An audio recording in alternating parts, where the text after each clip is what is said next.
Relief at the gas pump? California politicians are seemingly manipulating gas prices to get them through the election, not to give you relief, but to save their jobs. We've got the data. Plus, we struck back against the Democrats when they abused their power in the state legislature this week. You helped us, and we're teaching Republicans up there how to fight. All that and more coming up.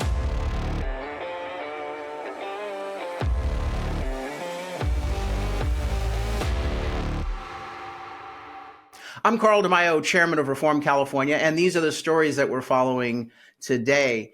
There's a report out from the California Energy Commission, and Democrats are super excited about it. Let me read this. Fueling up for election season. California Politico has this story about the California regulators, the Energy Commission, analyzing fuel prices. And they say that they believe that the prices will remain flat through November, through the election, bringing a sigh of relief from the California Democrats and, of course, Joe Biden as well. Now, the Energy Commission says that the reason why that the prices are going to be flat, which, by the way, is nothing to write home about. It's, still $2.50 higher in California than the national average on any given day of the week. And in a moment, we'll tell you why. But they're not adding additional regulations this summer. And Biden also has been manipulating the release of the Strategic Petroleum Reserve. Basically, we're going to have nothing left by the time November rolls around. But the Energy Commission cites increased importation of fuel. So, yay, we get to celebrate more dependency on Middle Eastern oil. Under Trump, we were energy independent for the first time in decades. They also say that there's a steady decline in gas demand. Oh, and it's all because people are buying all those fancy electric vehicles. Google electric vehicle sales, and you'll find that there's a massive glut of inventory because these auto companies bet big on EV and all these mandates, and the consumer basically said, we're not buying it. Oh, yeah, they had a bunch of liberals that bought EVs early on, and they were given all these government subsidies, but there is now a glut, an excess demand of EV vehicles out there. So I actually am worried that the reduction in fuel consumption signals more of a softening in the economy. Whenever the economy slows down, you're going to see a reduction in fuel demand. They're saying it's because of everyone wanting to go to EV. That's hogwash. They say that as a result, they don't expect massive spikes in gas prices. So let's review the bidding. The politicians are celebrating no expected massive spike to $7 a gallon in time for the election. No. You're just going to be forced to pay the currently inflated price of some, $5.30, $5.50, $5.75 a gallon, $2.50 more than the national average, and much more nationally than it should be because even Biden's national energy policies have really screwed things up on a national basis. Now, they are showing that they can pay attention to fuel prices when it benefits them, not when it benefits you. Pay close attention that these people are not motivated by giving you relief, saving you money. They don't give two rips about your financial condition. No. They're only interested in their own financial condition, the power that they want to keep, the elections that they want to win. And so that's what they're celebrating here. And of course, the media is in tune with this, the liberal media. They're like, ooh, goody, Biden, Democrats, you don't have to worry too much about a massive spike. It might hurt you. Look, if they think that, keeping gas prices at $5.50 a gallon, $6 in some areas is somehow salvation, no. They are grossly, underestimating the size of the inflation that's out there. I mean, just think about the fast food menu prices. There's stories all around about a $20 Happy Meal, the $5 footlong from Subway. has gone to $8.49, a 70% increase, 70.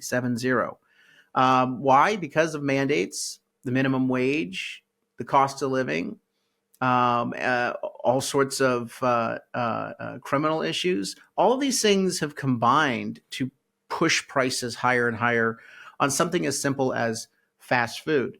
Brought you the story earlier this week about Rubio's shutting down. That's on the heels of a report showing 10,000 fast food workers lost their jobs in California since September alone in anticipation of the fast food minimum wage hike. So higher prices, fewer jobs, businesses shutting down. Yeah, sure. You can celebrate no spikes to $7 in gas prices all you want, Gavin Newsom and liberal Democrats in Sacramento. But people are hurting. And my hope is that Republicans are in tune with this pain and that they weaponize it against the politicians that caused it. Get to the pocketbook issues as quick as possible. Talk about the price of ordinary things every day, whether it's gas, electricity, or the price of a Big Mac. Republicans in California have an opportunity, so do Republicans nationwide, and they need to seize it. Another story I'm laughing about today.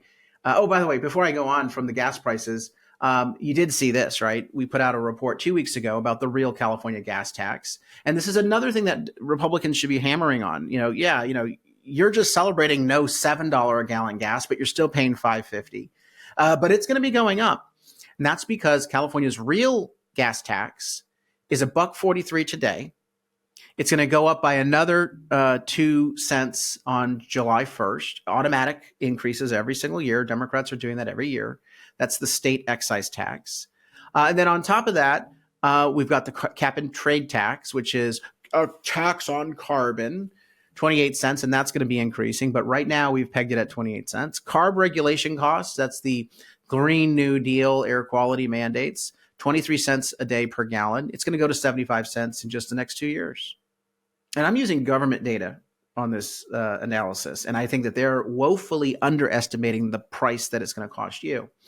The sales tax, typically 12 cents, depending upon the price, the base price of the fuel, because remember, sales tax is a percentage.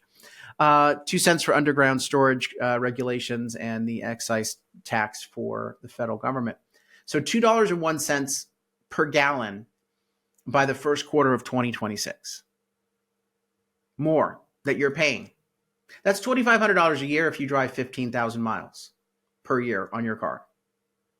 Working families, lower income workers that live farther away from job centers are going to be hurt more because they pay more for gas because they're using more gas to drive longer distances. So it's important that we communicate what is driving the cost woes, the inflation of the voters.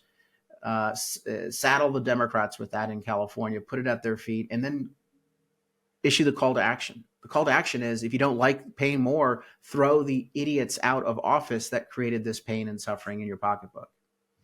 Another story I'm looking at is in a state with a $73 billion deficit, although it's much higher, as we covered on a previous podcast. If you're not using Enron-style accounting, you actually have a bigger deficit in the state of California.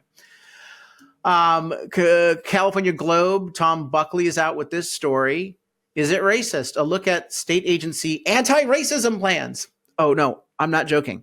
They hire consultants and have staff that in every department of the state of California are tasked with the very important government service to you of drafting a plan to ensure that their government agency is, quote, anti-racist. But they want to raise your taxes because they say there's no waste, fraud, and abuse in government. Again, how about we, instead of focusing on being anti-racist, why don't we just be pro-taxpayer or pro-constituent? Why don't we just do our damn job? I don't particularly want to see a plan on racism from the Department of Education. I want to know, how are you going to cut the absurd percentage of students that fail proficiency exams? 2/3 of California students failing math proficiencies, 50% plus failing reading and writing proficiencies. I want to see a plan for that. Not your plan for, this is how we're going to be woke. It's just absurd. And all this creates bureaucracies and staff and outside consultants and listening sessions. And we're talking millions and millions, tens of millions of dollars for something, feel good, like, oh, I have to draft my anti-racism plan. It's just insane. So let's talk real quick about one other thing, and that is how we fought back this week against the Democrats' abuse of power. Earlier this week, I told you about the outrageous silencing of the minority party in our state legislature. You thought things were bad in Washington.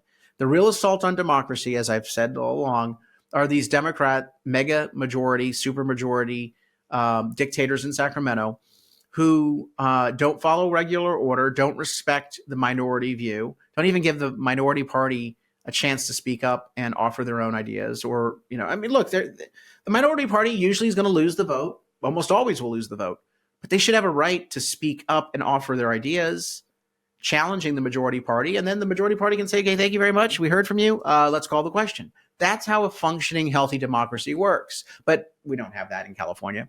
So what happened was, in the mega majority state assembly, the speaker, Democrat Rivas, decided to strip Bill Assaili of his committee assignment. Well, backing up first, I'll tell you what Bill Assaili did, the horrible thing that he did. He went to the assembly floor and made a motion to suspend the rules to bring up a bill that he was authoring that would eliminate sanctuary state status for someone here, a migrant here illegally, who commits a crime against a child predators, okay? So that they would not get the sanctuary state status. Now, I don't think anyone should get sanctuary state status. We shouldn't be protecting any of the criminals. We should be cooperating with law enforcement at the federal level to enforce the law. But be that as it may, the Democrats cut off his microphone, didn't even allow him to finish making his motion. And they just silenced him. Then, because he had the audacity to make the motion and create controversy, they stripped him of his committee assignment on the Judiciary Committee, which is where the bill would have to have gone in part to be considered through regular order. So the speaker then appointed another Republican to the committee without consulting the Republican leader. So the Democrat speaker then chose which Republican would take the seat of Bill Assaili on the Judiciary Committee. So let's basically break this down to the bottom line. Democrats want to choose the people they square off with in these committees. They don't want to be up against fighters or people who, are really smart about what's going on. Instead, they'll say, well, since we get to control which Republicans get on these committees, we'll only pick the ones that go along, get along. We want mamsy-pamsy sellout rhinos. We don't want fighters. This is absurd. It's an abuse of power, and the media has done absolutely nothing about this. They cover it as though Assaili did something wrong, when in fact this is a grotesque abuse of power. So what we did at Reform California is we blew up the story, and we also sent out an email to you, our supporters. And if you're not on our email list, let me tell you how you get on there. Go to reformcalifornia.org, reformcalifornia.org. Go down to the bottom, put in your first name, your last name, your email, your phone, and your zip code. That's all it takes. The reason why we need that information is so that when we put out our voter guide, we know what zip code you live in to send you the right voter guide. We give you the plain English voter guide for all the ballot measures, and then we endorse candidates all the way down to water board, school board, mosquito abatement district, anything on your ballot. We try making as many endorsements as possible so you know who the good candidates are versus the far left wackadoos. So sign up on that website, reformcalifornia.org. While you're there, please consider contributing. We can't do the work that we're doing without your support. But we sent out an email and we told everyone what happened. On Tuesday, we did this. And I said, you know how Donald Trump reacted to the sham verdict in New York by raising a bunch of money in 24 hours and then rubbing it in the face of the Democrats? Let's do the same thing in California. If you think that this is wrong, then please chip in a contribution. $5, $3, $10, $25, whatever you can. And thousands of you did. And so I went and announced after 30 hours, which is just five. It was just five. After 30 hours at 5:00 p.m. the following day would be 30 hours from when I announced it. We had raised in 30 hours just through online contributions, just on that ask of our supporters to send a message that they don't like what the Democrats just did. We raised $30,000 in 30 hours. Now you might say, well, that's not 59 million like Mr. Trump. $30,000 in 30 hours from one email is a lot when it comes to the state of California, the state legislative races. What I'm trying to do is condition or show a role model, show an example to Republicans up there. Don't roll over. Don't accept this crap. If they cut off your microphone, send out an email and let the public know and say, if you don't like this, support us so we can flip seats. And then, by the way, you got to follow through and actually flip the damn seats. The money's got to be spent in the fight. And then if they throw you off a committee, send out another email. And then go to the speaker and say, oh, Mr. Speaker, because you are an asshat, because you are a bully, because you abused your power, we now have 30,000, 60,000, whatever it is to work with. Now, this is just me doing this. If all the Republicans hit their lists at the same time, then they all could have raised 30,000 and then announced, we raised $300,000. That's enough to fund a challenger to one of their Democrats in the state assembly. So what you could say to the speaker is, thanks, we just put another seat on the map. We just activated another candidate and we're going to back them financially to take out more of your Democrats. And, maybe you spend, $10,000 on a couple digital ads, smacking some of the Democrats today, not, leading up to the election, but right now, make sure people know that they voted to protect child predators. And say, you know what? When you abuse your power, our base will step forward and help us fight. Look, this is not rocket science. We cannot just roll over when the Democrats abuse their power. And so I want to thank all of you who did contribute in that 30-hour challenge. We sent a message and it got picked up by the media, of course. Go onto the website, reformcalifornia.org. Please chip in a contribution, sign up, check out the stories and share them so that we can expand our reach. And of course, remember, we are gearing up for that November election. Everyone needs to get in the fight. Don't flee. Stand and fight. This state is worth saving. You can't have a healthy, safe, and prosperous America with a sick California. Join the fight. Until next time, Carl DeMaio, Chairman of Reform California. Help us break through the censorship of the liberal media. Like this video, subscribe to this channel, and smash that notification button so you can stay up to date on all the developments in California news and politics. Also, please visit the website, reformcalifornia.org, for ongoing news coverage and to join one of our campaigns in the fight to take back our state. If you can, please sign up as a volunteer or chip in a contribution. This episode of Reform California with Carl DeMaio, paid for by Carl DeMaio for State Assembly 2024.